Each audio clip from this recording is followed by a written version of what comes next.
Здравейте с прогнозата за времето на ТВ+. През следващото денонощие времето над страната ще се задържи облачно с предимно слаби превалявания от дъжд. Временни разкъсвания на облачността ще има утре, главно над югозападната част от страната.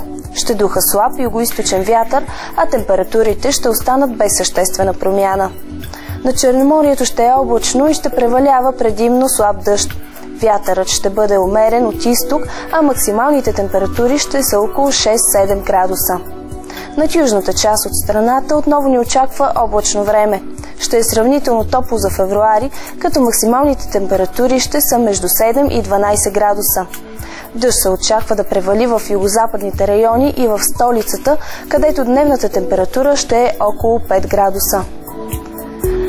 Времето над планините ще е облачно, а в по-високите части ще превалява слаб сняг, по-интензивен в Родопската област.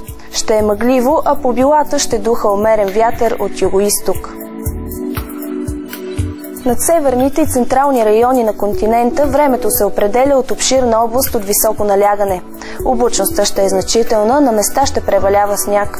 Повече ще са валежите в южните райони на Германия и Полша, в централноевропейските страни и в Украйна. Сняг ще вали и на много места в европейска Русия. Област от ниско налягане над южните райони на континента е причина за облачното и дъждовно време там. У нас през следващите дни ще бъде облачно, на места с слаби валежи от дъжд. В събота вятърът ще е слаб до умерен от изток, а в неделя от югоизток.